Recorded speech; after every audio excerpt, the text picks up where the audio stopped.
Bispiras ng Paskwa. Alam ni Jesus na dumating na ang panahon ng kanyang paglisan sa sanlibutan ito upang bumalik sa Ama.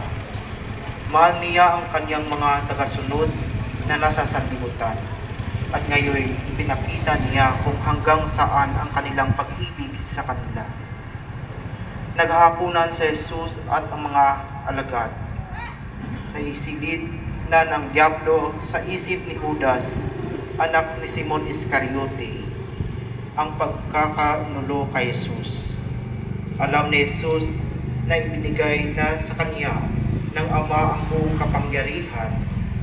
Alam din niyang siya ay mula sa Diyos at babalik sa Diyos. Kaya't nang sila'y naghahapunan, tumindig si Jesus, nagubad ng kanyang panlabas na kasuotan at nagbigkis ng tuwalya.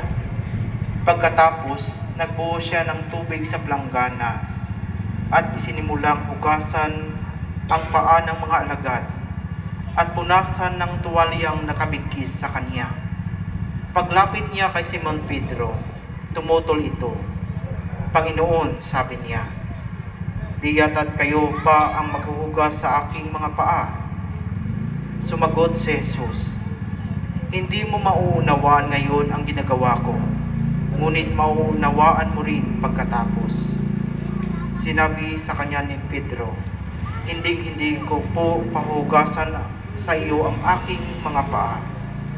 Kung hindi kita hugasan, wala kang kaugnayan sa akin, tugon ni Jesus.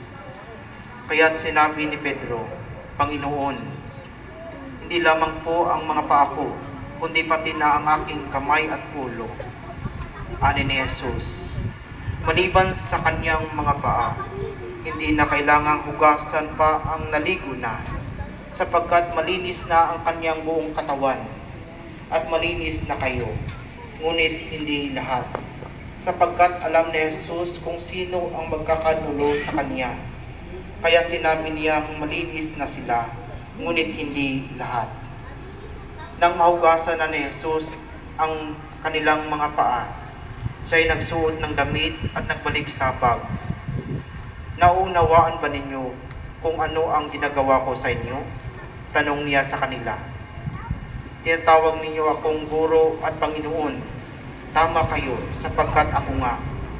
Kung akong Panginoon ninyo at guro ay naghugas ng inyong mga paa, dapat din kayong maghugasan ng paa. Binigay ko kayo ng halimbawa at kayo'y dapat ninyong tularan. Ang mabuting balita ng Panginoon.